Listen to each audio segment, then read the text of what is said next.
Thank you for taking time to discover what the next steps for PCBC entails. Jesus prophesied in John 14:12 that His church would do what His disciples did, and even greater things. PCBC is a fellowship of believers that is radically committed to living out those greater things to all generations in all places, from the shadow of our steeple to the very ends of the earth. These past few years, our church has seen great growth, especially in our children's and preschool ministry. We're now out of space and need to take some next steps to continue to reach the next generation. You're about to view the presentation that we made to the church in October of 2017. I hope that you and your family will join us in these exciting steps in the life of our church. All right, we're going to get started tonight. Thank you for taking time on a Thursday evening to come out and hear about what God's doing in the life of your church. I think you're going to be greatly encouraged. We had a phenomenal crowd this morning, and it's great to see another good crowd out tonight. Again, when you leave tonight, you have a brochure on your table that explains a lot of things. In that brochure are questions and answers that we've tried to anticipate that some might have. You can be reading through that. You'll be able to take that with you tonight. There is a master plan on your table. Bill alluded to that a little bit later in the presentation. Those need to stay on the tables. We don't have enough of those for all three presentations. Those are just for you to be able to refer to tonight. Popcorn, when we get done, you can load up as much as you can get in your plastic cup. You get to take the plastic cups with you. Everything else stays, all right? You got to watch you Baptists. Let me pray, and we'll get started tonight. Father God, thank you for another opportunity to seek your will. You told us that if we would acknowledge you in all of our ways, that you would always make our path straight. And God, that's what we're doing now. As a whole church, we come together seeking how we might continue to grow and reach young families, especially now, and be what we need to be in our city. So God, I pray that you would speak to us through these next days, that we clearly hear from heaven and simply follow your voice. For we ask it in Jesus' name, and all God's people said, amen and amen. Well, tonight, to get started, Bill Fleming is leading our strategic planning team. They have been working diligently with our staff over these last 5 years, and they're going to share with you a lot of what we see God doing in the days ahead. So help me welcome Bill Fleming to the stage. Thank you. What the pastor didn't say is he gets all the leftovers on the caramel corn, so that's the reason he wanted you to leave the bowls. I want to thank you for coming out tonight. It's good to see another crowd, a good crowd. We had a great crowd this morning also. The last several years, it's been my privilege to be able to work with your strategic planning team. And in going through that process and working on our future, it was exciting. We've already seen some great results from it, and tonight we're going to get to share some more with you. We're looking at a bridge to the future, and as you know, that's our logo, that's our slogan, and we truly are planning for the future. We'll look at the master plan. If I can get it to come up here, there it is. If you look at, you may have seen that in your books as you were perusing through them a little bit earlier. But this is our master plan. This was developed in conjunction with Triarch. We spent a lot of time working on it, developing it. And it's a plan not just for today, but it's a plan for the future, to see us into the future. And as you can see, there are several phases on that plan. Phase 1, which actually was phase 6, but sometimes things change and you have to adjust and make some changes as you go on. And the first thing that happened in our strategic plan is we saw that phase 1 wouldn't be what we needed to do first. We looked at this building we're in now, the old youth building, and we realized that it needed to be expanded. There were a lot of things that were going to be going on. We needed a great place for the youth to meet, and so we worked on that first. Some of you may remember what the dirt looked like out here. It's muddy, mud everywhere. Couldn't walk over here for a period of time as they were doing that grade out and everything. And then here you see some steel going up and you're starting to see some change. And it's always exciting when you see a building project taking place. The tower right there is what you came in through when you entered this building tonight. And there you see the completed facility. It's a great facility. Everyone in the church has benefited from it. It truly is a multi-generational facility. Pioneers meets in this facility. A lot of our ABF groups have parties here and meet in this facility. And of course, we're using it tonight for this presentation. If any of you visited while it was under construction, you would have seen this right here. Not a real pretty sight. And now, you see what you're sitting in right now. And it truly is a great space. How many of you have had parties and events over here? Anyone? Yeah, pretty good number. Another shot. And then, again, we looked at doing something a little bit out of a sequence if you're looking at the numbering up there. Originally, we were going to have a wellness center right there. And then the opportunity presented itself to partner up with the city on the first Max 3 Adult Wellness Center project. And in doing that, we were able to sell 5.5 acres of land to the city. And that was a tremendous boost to us because it enabled us to do several things. The Wellness Center moved from there to there, and it is being used by a lot of different people.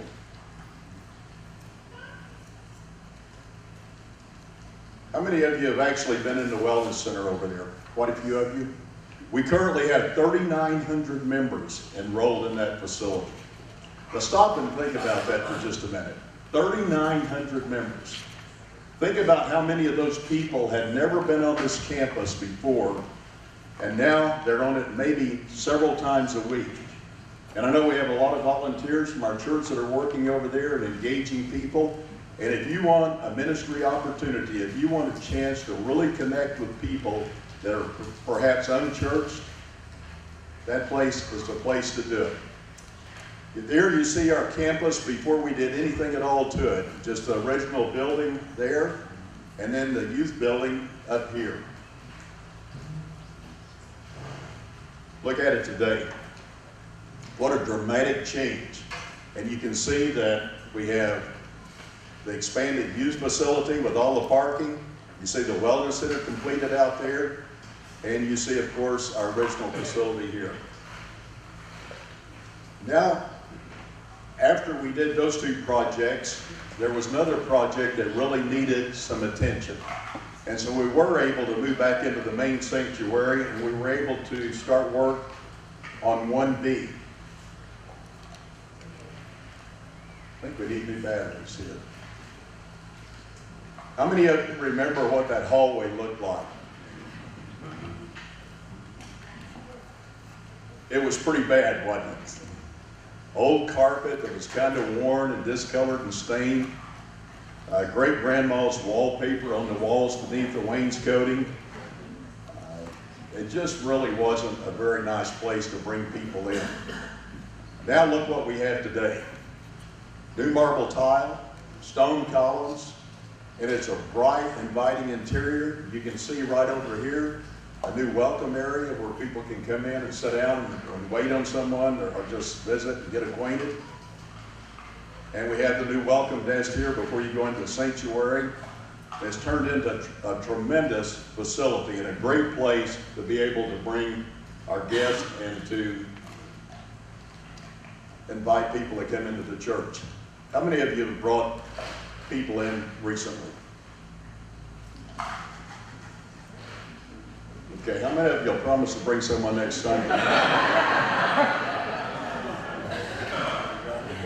Not to put you on the spot or anything, but now we're talking about doing a new expansion.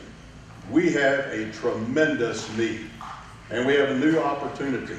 We have the opportunity to step out and do something that will greatly expand our ministry. It will give us an opportunity to meet needs that we currently have, and Laurel and Valerie will be sharing that with you in a few minutes. We have the opportunity to do a new children's building and preschool remodel. That's going to go right in that area there. How many of you know where the existing playground is? That's where the new building's going to go. And the new playground then will move out to the west and just to the north of that building. I wanted to give you a chance to meet your team members if you haven't already met them for the strategic planning team. That's that group there.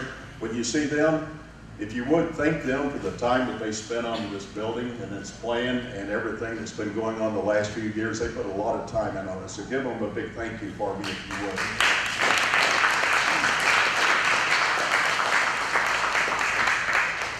Before we brought this plan to you as a church body, we ran it by our finance team, and I can tell you that they're all in favor of the plan and they support the program. We also ran it by the church council. You'll recognize a lot of those names up there. They also are in support of the program. And we also took it to our deacon body for advice, and they're all in favor of the program. So we bring a recommendation to you tonight that's supported by each one of those groups.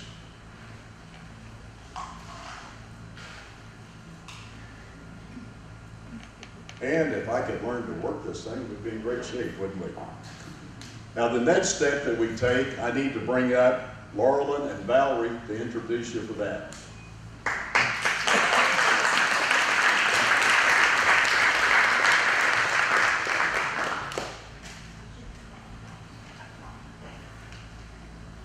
Thank you, sir.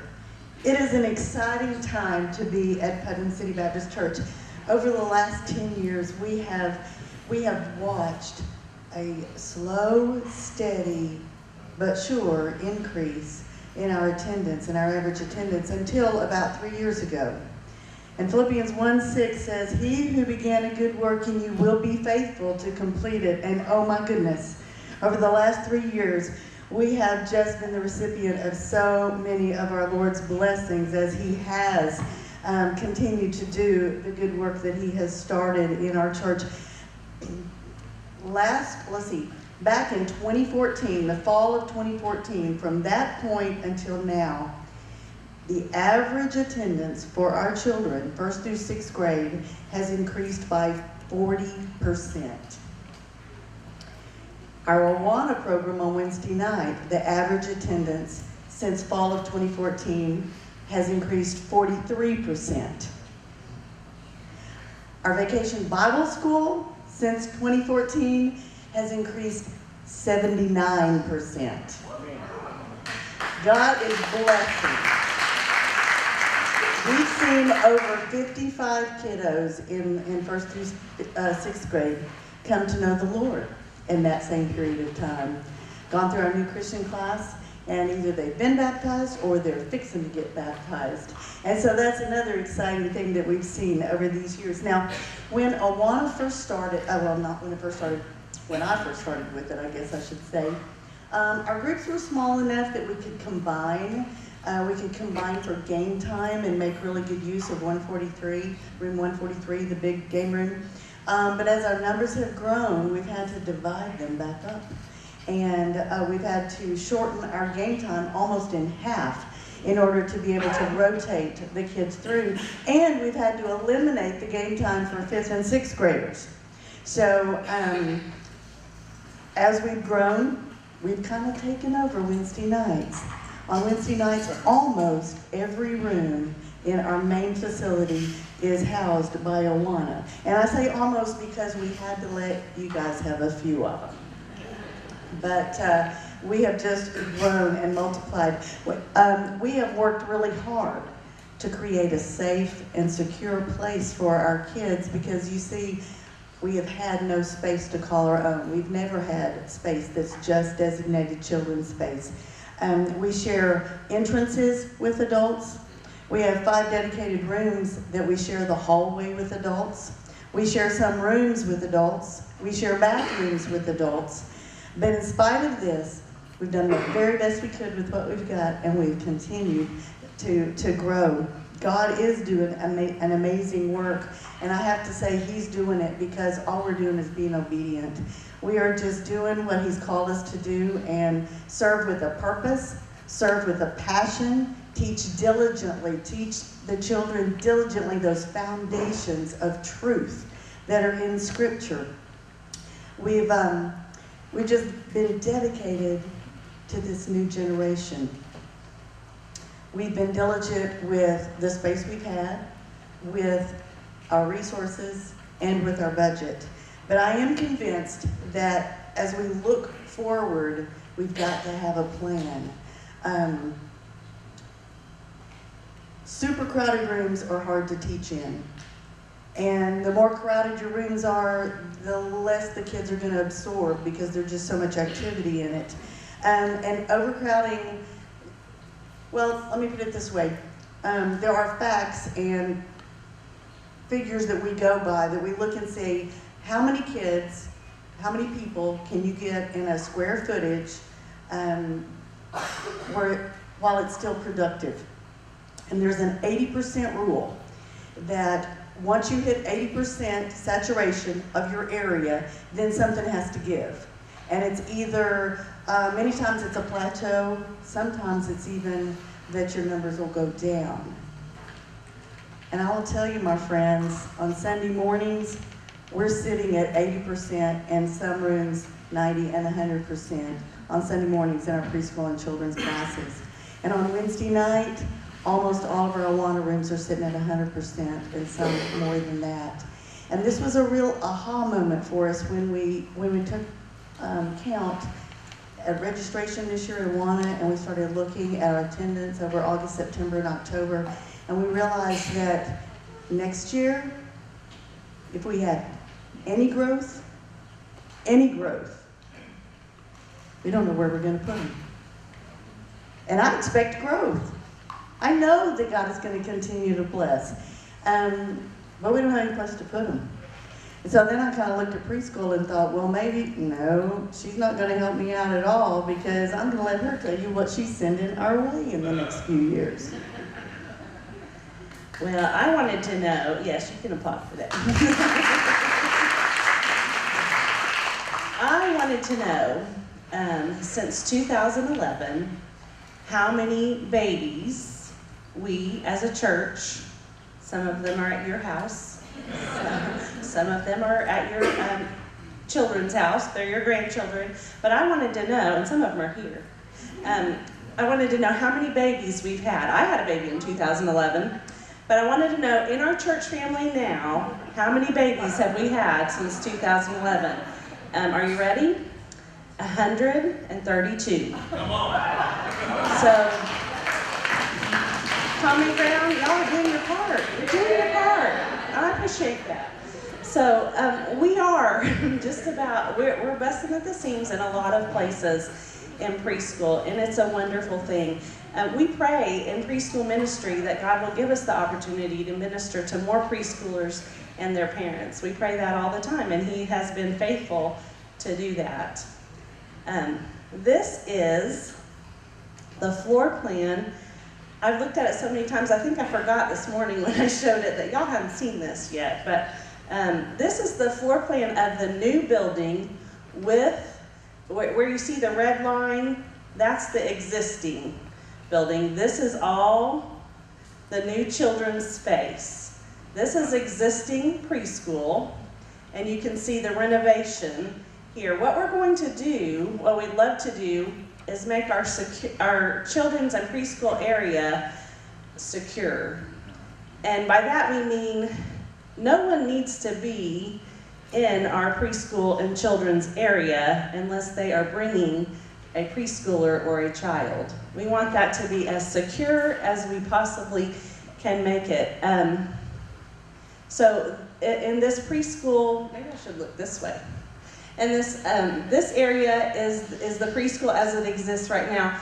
This right here will be the addition that will secure our area. This will be, right now, this is kind of where the children's kiosk stands on Sunday morning.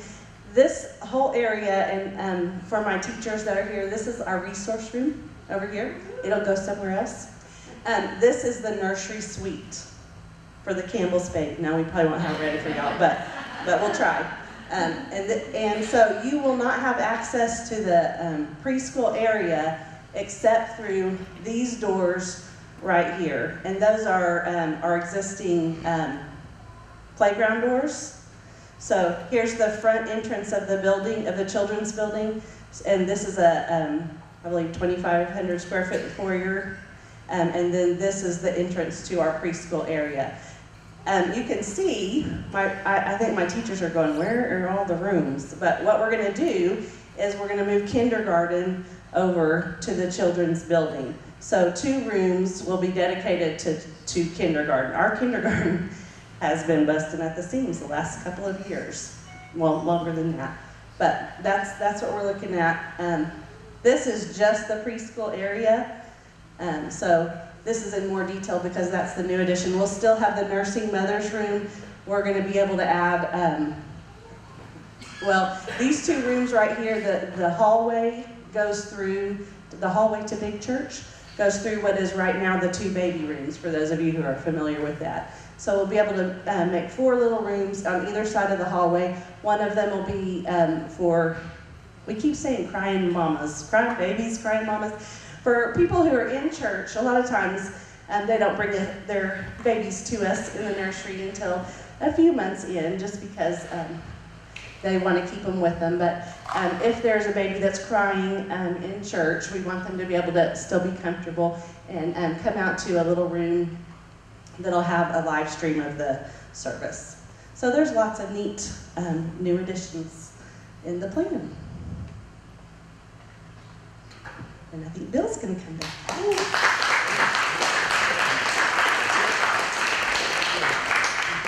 Thank you. These ladies do a phenomenal job. Anytime you can keep attendance up over 80% consistently, you're doing something really right. So thank you for the great job you do without enough space, but we're going to try to fix that for you.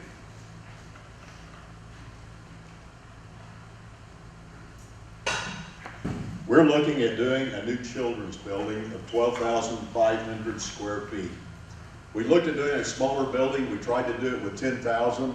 And Robert Miller, and by the way, I want to give you a shout out to Robert Miller. He drew these plans. He also built a model that you see over on the east wall. And if you haven't seen that, take a chance to stop by and look at that before you leave. Robert drew 10,000 square feet to start with. That's what we were thinking. And he sat down with a couple of ladies, and he had to go back to the drawing board, and he redrew it. And then they came back, and they sat down another time. And I thought, how many times did Robert redraw those plans? We're not talking about that. We're not? Okay. I only say that to tell you they spent a lot of time working on this to get it right. And so when it was right, and when there was adequate space, it worked up to be 12,500 square feet. In addition to that, we have a 2,500 square foot breezeway that will attach that building to the old church. That breezeway will serve multiple purposes. It will be the entrance where everyone comes in. It will also be a space where when the weather's bad, they can bring the kids in from outdoors. It'll be a good playground area. Then we have a remodeled and secure preschool area. Everything that we're talking about doing here really needs to be done. And we hope that, that as you see more of what's going on, you will catch the vision of that also. And I can't still get work this thing. The new playground area will be something that's really special also. We want that to be as nice as possible. Here you get a look at some of the colors and what some of these things will look like. There's what some of the playground equipment could look like when we get it in the new playground area. And then at this time, I want to invite Matt Berry to come up. I'm sorry, getting out of sequence here. At this time, I want to invite Laurelyn to come up. Are you going to come up here or do it from there? Okay. Laurelyn is going to give you a tour through the new facility.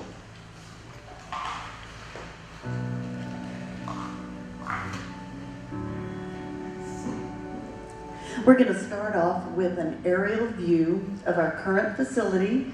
You see our playground back there on the southwest side of our church. That's where the building's going to be. You see the Wellness Center up in the top right corner. And this is what we projected it'll look like. What a wonderful, huge space that is much, much needed. Those doors right there face south, and these face east. And we're going to take you inside. You're the God of this city. You're Here we the go. King of these people. Through the entrance doors, we come into a lobby. It'll be a little brighter than this. It's just our camera lights and stuff in here. Off to the left is our children's area. To the right is our preschool.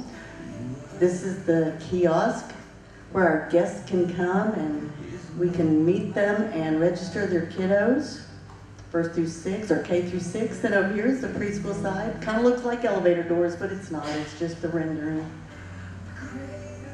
We go back to the kids' side. You'll see the entrance there to the left. See a little bit of the welcome sign through the door. There again is the preschool kiosk for our preschool guests to check in. We're going to take you into the children's building. When we first enter, there'll be a hallway to go down, and you've got your choice, whatever grade you're in. Our younger children go off to the left and kind of have their area. The bathrooms are on this hallway also. As we turn this corner, to our back is the kindergarten rooms, and then as we continue down the hall are the 1st grade rooms and the 2nd grade rooms. Then we'll come around the corner and head toward our large room, which will be used for game times, for large group meetings, for all sorts of things. Can't wait to be able to use them for vacation Bible school and things like that. 3rd and 4th, 5th and 6th will have classrooms off of that building, off of that room. That was our concession area. And we're back at the front.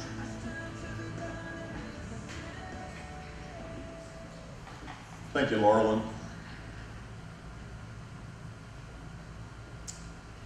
I suppose the next thing that we should talk about is how much is this building going to cost? And with everything, there is a price tag to it. And so I want to spend just a few moments to tell you what that's going to be. The building and the preschool remodel will be $1,850,000. Now you might think that seems like an awful lot of money, and it is a lot of money. But I want to share with you just for a moment what we're going to get for $1,850,000. We're going to get a building that's 15,000 square feet. Now, if you divide 15,000 square feet into the $1,850,000, you're going to get a number that is much, much lower than what this type of construction would normally be. And that works out to be that because your strategic planning team and other people have been involved have worked to keep the cost down and get the greatest value for the dollar. In addition to that, the new playground, which will be our Hallelujah goal, is $150,000. That seems like a lot of money too for a playground, but I promise you when everything's said and done, it will take that much to do it. For the new playground equipment, if you haven't already seen it, if you'll look over on the table against the east wall, you'll see this thick mound over there with some grass on top of it. That's the turf for that playground.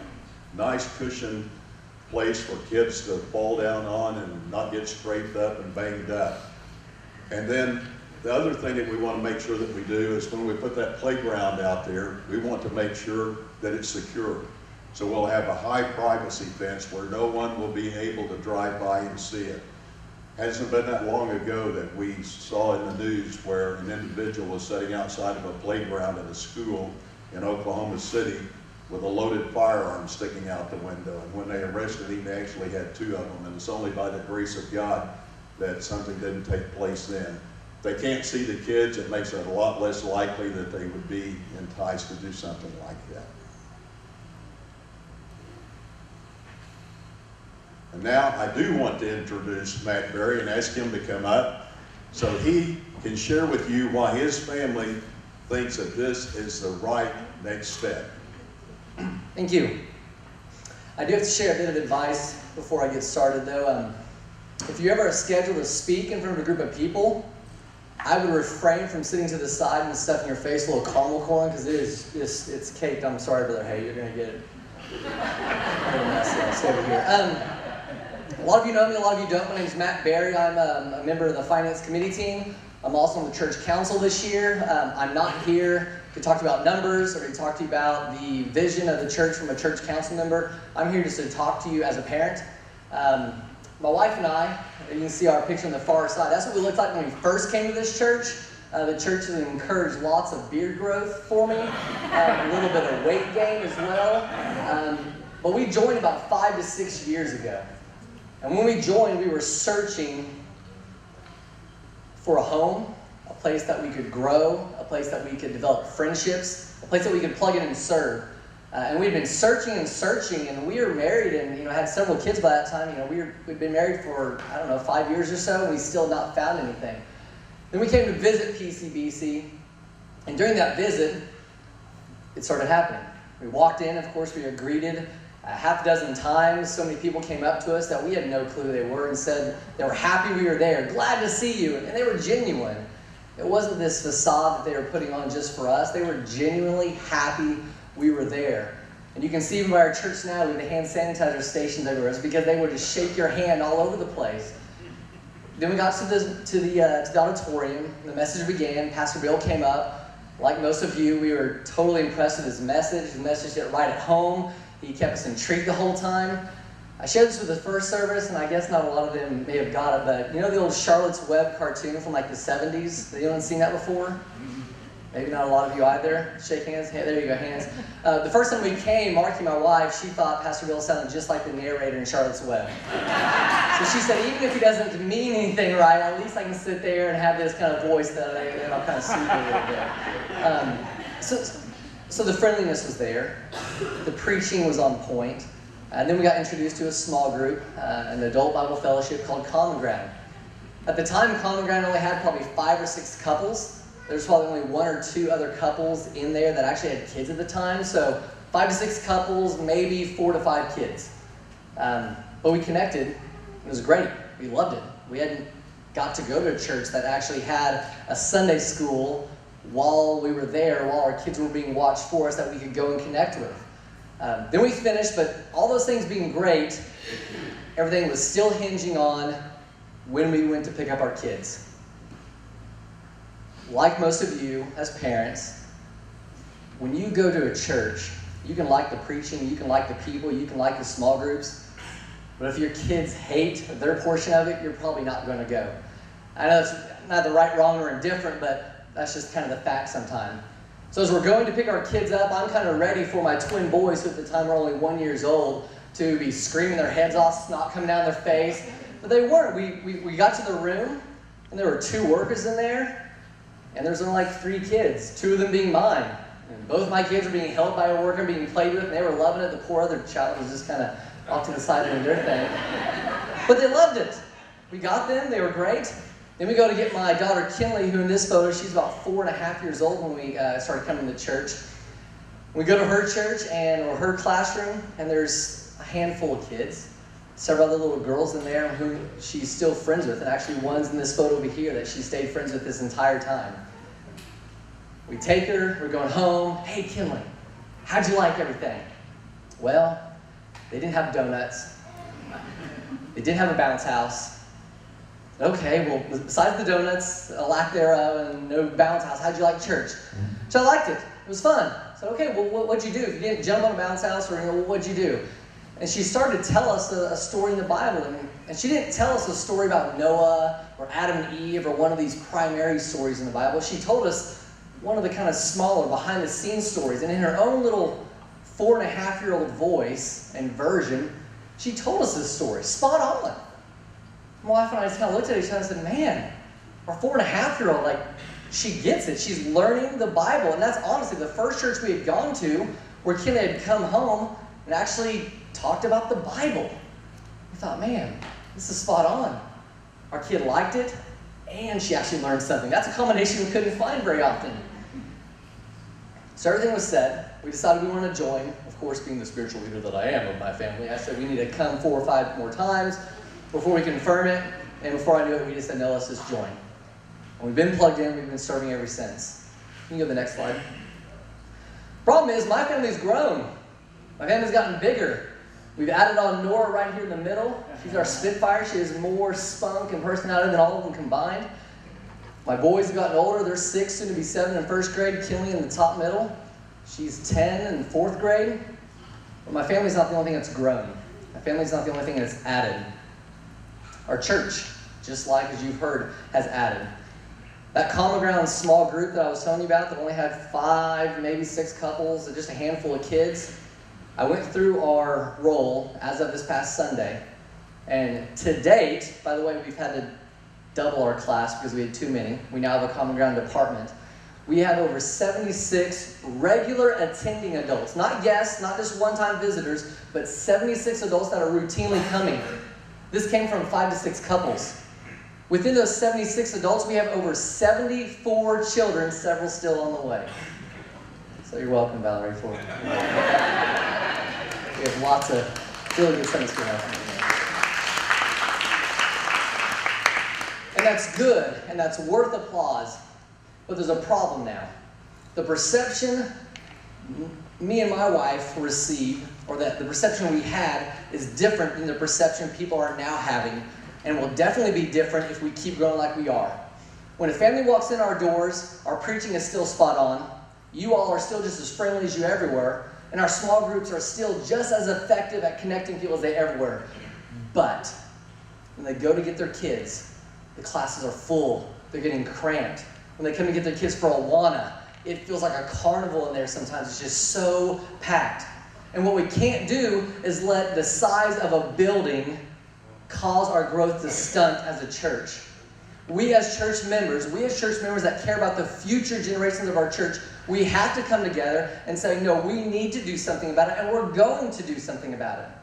And so that's all I ask, is that you join me and my family in supporting this new building addition, which will allow us to continue to have new families come to our church, know God, become a family, and impact the world. Amen.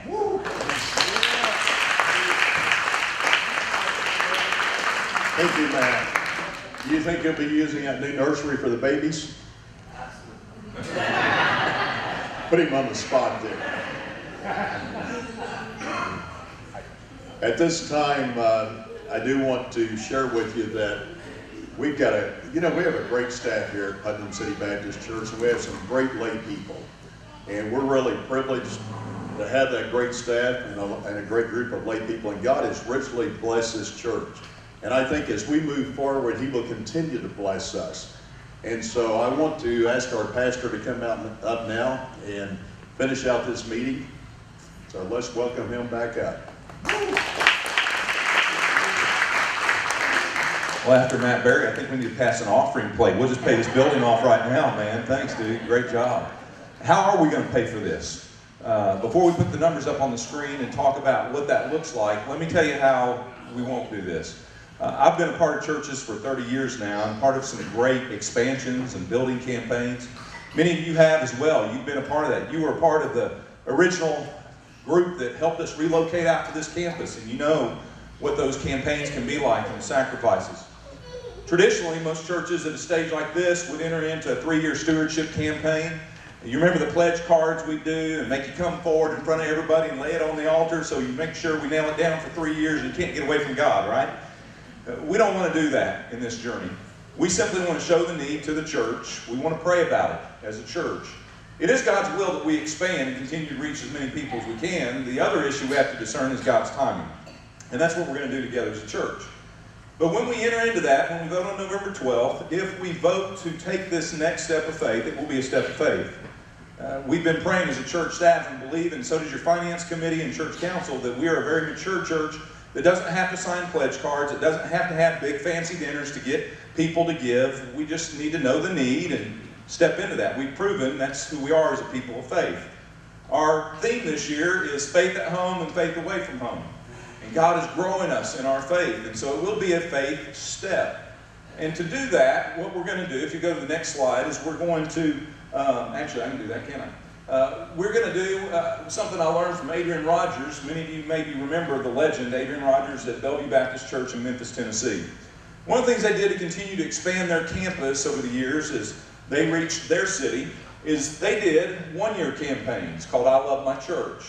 We'll be doing that. If God leads us through this vote, we will do this in December. About every November to December, we would have a I Love My Church campaign, and we would ask the church to give a one-time gift, the best one-time gift they can at that moment and that time. That would launch that particular year. Then we're going to ask each member who would participate to give a monthly gift for 12 months, that they would set aside above and beyond their tithe an extra sacrificial gift, whatever that might be, for the next 12 months. We would come back 12 months later and we would review. We'll report to the church the money that has been raised during that time. God may pay that off through His people in 1 year's time. If that doesn't happen in year one, we'll have another I Love My Church campaign. And again, we will take up a love offering to launch in December, an I Love My Church love offering. Then for the next 12 months, we'll continue to give above and beyond our tithes that sacrificial gift as well. And if we pay that off a year and a half in, we'll stop the campaign at that point. If we pay it off in 2 years, we would stop at that point. If it takes a third year, which it might, because of the significant amount we're trying to raise, we would go a third year. But a church our size should be able to do this within 2 to 3 years by stepping up to the plate and walking by faith. What does that translate into? Let me show you what they would say about a church our size statistically. It would require 10 families that maybe have a little bit higher capacity of giving to give $70,000 over 3 years. That may sound really crazy in a large amount. That's $1,950 a month. And that's not everybody. Notice that's only 10 families out of a large church. But we would need some families to step into that gap. It would require 50 families in a church our size to give $335 a month. And that's not for everybody either. That would be a smaller group. But then we can all jump in, 300 families giving $65 a month over 3 years. If that math came together, which is pretty typical for a church our size, we could pay this off in 3 years or less. And so we're asking the church to pray together. Starting tonight, now that you've learned what's going on, we'll continue to educate the church, and we're in a season of prayer up until November the 12th. On November the 12th, we would vote as a church, and if that vote passes, we would then educate the church and do our first I Love My Church offering the second Sunday in December, and we would begin to give to that campaign. If that is passed in November, construction would start early of 2018, probably February to March, and we're going to get after it. If God's timing's not now, we'll discover that together, and we have the plans for the future, and we'll revisit that down the line. So that's pretty much what we're looking at there as far as the challenge, how that's going to go. You're not going to be arm twisted. We're not going to manipulate. We're not going to ask you to come to the altar. We're just simply going to seek God in it, and then we as a church will commit one way or the other if it's God's timing. Now, to do this, it does require some issues with our finance. So I'm going to ask Brett Hay, our church administrator, to come and share with you how we would accomplish this as we build together in these next steps. So help me welcome Brett Hay to the stage, please.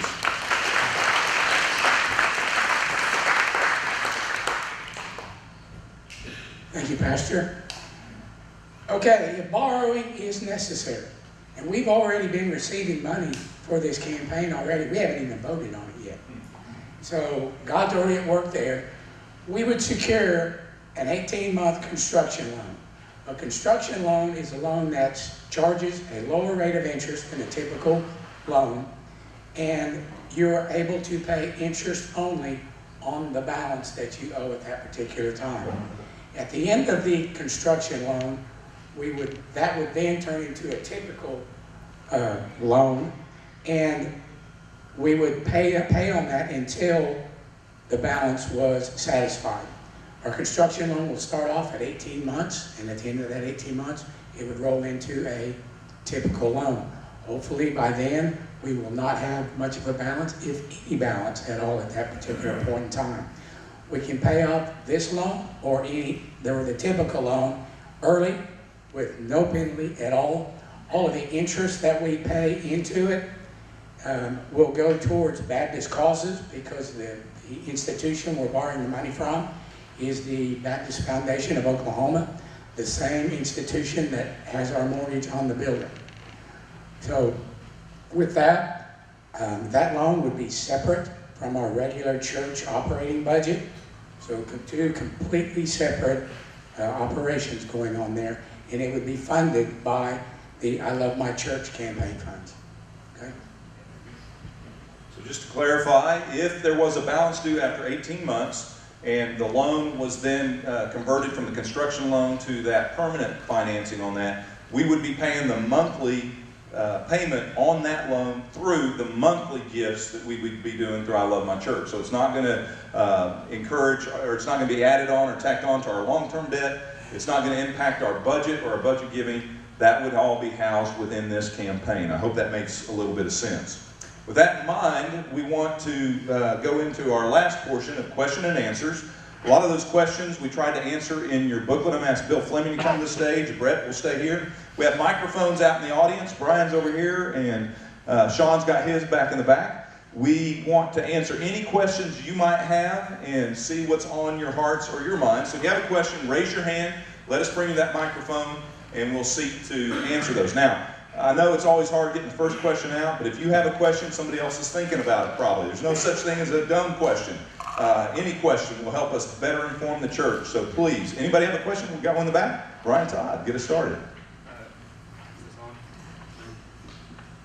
Check. I was wondering if Sean Check. could give us a We'll take a rendition check, of we'll Lean take on Me. credit cards, we'll take cash. No question? I just heard you say check. That's all we need, is a check. All right. Question. Do we have a question tonight? Do we have a check tonight? No. Questions? Yes. All right. Coming your way up front. On this, is it going to include some updated beds in the nursery area and some of those things that are needed? Great question, Miss Val. How would you answer that? I'll bring you a microphone right here. We'll see. Depends. We love that. Yeah. Everything I would hope would have new furnishings. We're trying to be good stewards. We're trying to keep the cost down. But that would be the intent. I would think everything would be newly furnished and get there. But that's going to depend on our giving campaign. Great question. Another question, please. Hang on. We've got to do it microphone because we're recording and we want people to be able to hear as well. Thank you. If we vote to do the project, when the construction start and when they plan on completing?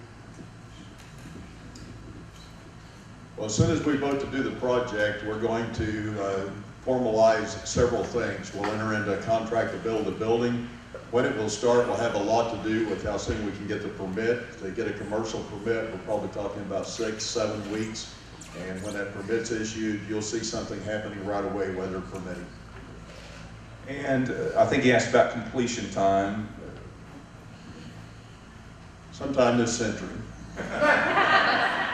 All kidding aside, we would hope that this could be completed in less than a year, but things happen and construction delays take place, and it's a large project, but we're hoping it would take less than a year. And we've talked also, we will not start till after Night to Shine, which is February 10th. So we wouldn't start construction before then. That would just create a big problem for that event. Sometime after February or March. The first phase would be the building, the church building itself, children's building. Then we would do the preschool remodel after we had secured that space and had occupancy. So it's going to go in phases, and then playground would happen after that. So the whole project, all three things, could take 18 months or a little bit longer. Yeah, question, yes. Why does the building have no windows? Good question. I'll go ahead and answer that if that's all right. We've talked about that as a team. One, the windows we do have in the children's area are never opened anyway. They always keep the blinds down. And a couple other things, in today's world, you see kids, it only invites problems and stranger danger, if that makes sense. So there are windows up above, you can see it in the model. There's some windows that bring daylight into the master big room.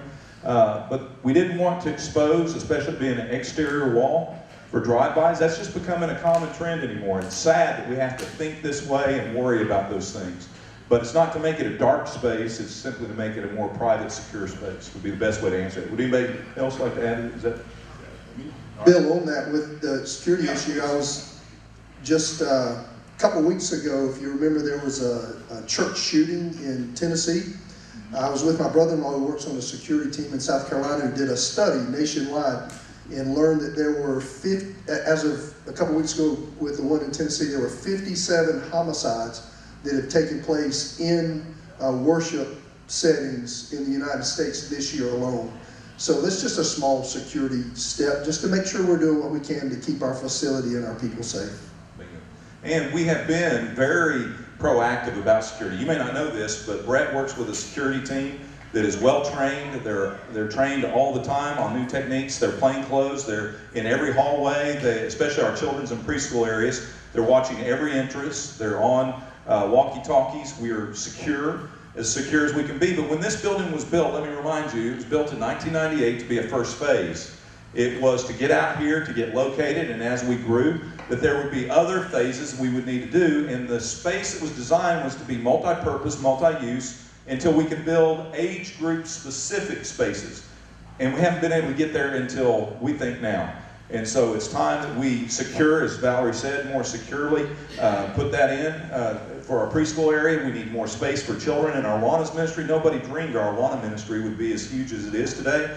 On Wednesday nights, there is not a square inch of property that is not used for some kind of ministry. Matter of fact, we couldn't do some ministry we wanted to do on Wednesday nights for Awana parents because it's all filled up with kids. Our library has meetings going on. One of our outreach to single moms who do have children in Awanas, they have to meet in our break room. And if you've been in the break room, it's not really conducive for Bible study, but that's the only space we have. And so we are up against it. And with the preschoolers that are coming, that's only going to see another 20-25% growth next Awana year because another age group comes up. So we've got some real challenges.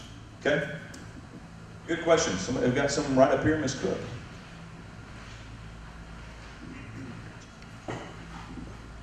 Along the security line, are they going to be like tornado safe? Like a lot of the schools are building like tornado safe rooms. So is that in the... We wish that we could include that type of room in the facility, but we don't have plans to do that right now. They're tremendously expensive. And then you have the other issue too of how you get everyone into it. As we do now, we'll have some plans to try to do the best we can in all of our spaces in case of any kind of emergency. Great question, though. Other questions? These have all been great.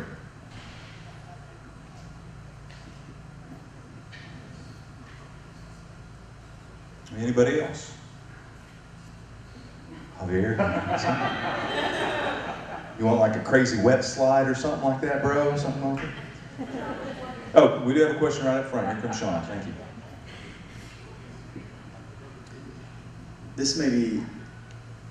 There may be an obvious answer to this question, but I feel that the adult Sunday school classrooms have been hard to come by. And so do you foresee with moving the children to this new space that we will be able to impact other areas? Like I forgot to mention that. Sean pointed that out this morning in our first session. When we open up the children's building, that will evacuate the children from that current hallway that's shared with adult space. And that was part of the long-range master plan, I think anyway, probably Ed would remember, that those would eventually become adult classrooms again. So that's what would happen with this. We do reclaim all that space to use for adult education, which is a premium for us right now, and especially Wednesday nights, but Sunday mornings as well. Great observation. I'm glad you brought that up. Another question right out here, Mr. Sean.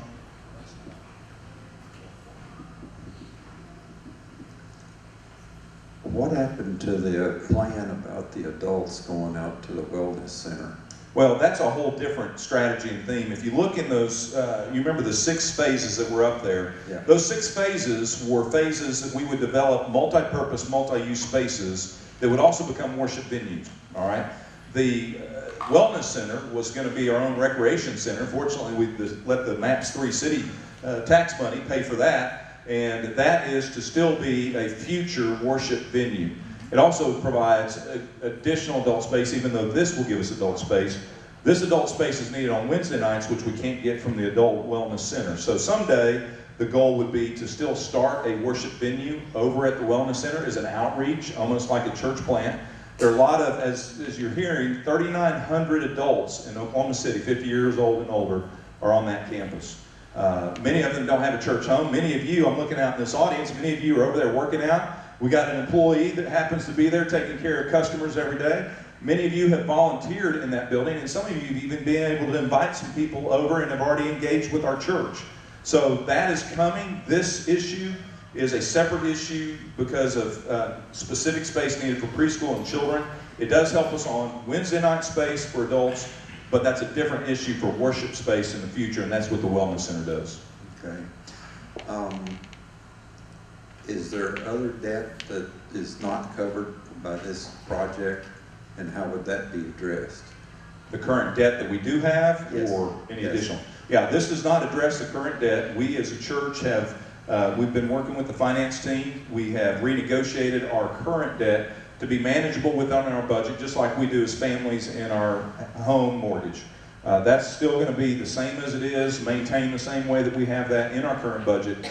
This will be a whole separate piece of financing and the way we accomplish it. We have made a commitment as a church not to add on to that long-term mortgage debt. It could be real easy just to wrap it into that and just escalate that and take the easy street. We as a church don't want to do that. We hope to accomplish this to be debt-free in 2 years, 3 years or less. And then through that, we may be able to see, through reaching even more families like we have these last 2 or 3 years, may put us at a significant size that the next thing is we're going to say, hey, that mortgage is down to a reasonable size, and now we can pay that off next, and that may be our very next step after this project. So you're going to let Brett have 2 sets of books? Well, he's going to see 2 bills every month.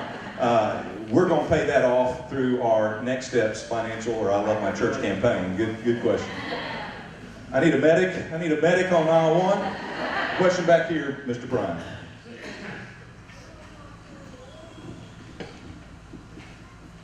Yes, in reference, I think it ought to be, excuse me, stated of when the Wellness Center opened, how many people were anticipated to be members there within 6 months or a year, as opposed to where that number is really right now. We had hoped that by the end of 30 days operation or so, we would have 1,000 members. We blew by that in the first week or 10 days. We had hoped that we would have a couple of thousand members by the end of the year. The response to that Wellness Center has been overwhelming. It's blown away the mayor, city council, and everyone else that's involved. It's been tremendous, and there's been a huge pent-up need, obviously, for that type of facility. And what I'm excited about is what it does for Putnam City Baptist Church and the opportunities it gives us. I do want to encourage you guys with the plan. God laid this out. We prayed for 2 years as a church through this process with Tri-Arc. And God gave us a new master plan for today, where we are as a church. The Edwards have seen the beauty of their master plan in Zambia and how God has rapidly advanced that way faster than we would have ever dreamed of in Zambia. And we're seeing this plan go quicker than we anticipate as well, and we're seeing the fruit of it. God is blessing. They've been great steps. I mean, to see what's happening in this building for what our students have today and the growth that's happened, going from 10 students that were here on Sunday mornings 6 years ago to now over 100 students is crazy. It's just incredible. What that's done in reaching young families, and you heard Matt Berry's testimony, and then through the Wellness Center, and how all that's just working together. That's just a God thing. And none of us would have seen that. We would have missed all those things if God had not put a strategic plan in our path. And so we want to be obedient to that, to walk through that step by step. Now it's just a matter of discerning God's timing, and are we ready for a next step? And that's what we're presenting to the church. So we want to take a couple more questions. Some of you need to get home to babies. There's a question there in the back.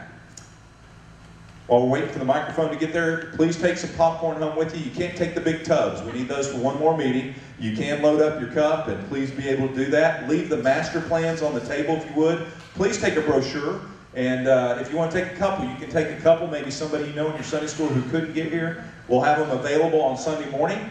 We're also going to post the video of the church, or the children's building, and this presentation online for others who weren't able to make it, so they could be as informed as well. All right, next question. So you said the I Love My Church campaign would start in December. Is there any strategy for that as far as it being December, since it's more of a financially stressful time of year for families? Well, yeah, and it's one of the things where we would challenge the church, and it's been very successful. That's when even Adrian Rogers, I'm not trying to copy everything Adrian did, but it was very successful for them. And they found that that was a time where families came together and said, you know, we're going to give gifts to each other, we're going to give gifts to the needy in our community, but our church needs a gift as well. And they were able to find some of that. So the giving happens all 12 months, not just December. It's a one-time gift that comes there. Normally we would do it in November, but because of where our vote's falling, November 12th, and then the holiday of Thanksgiving, that gets pushed this year. From then on, the second one would happen in November the next year. Great question. Very good question. Well, talkative crowd. This is awesome.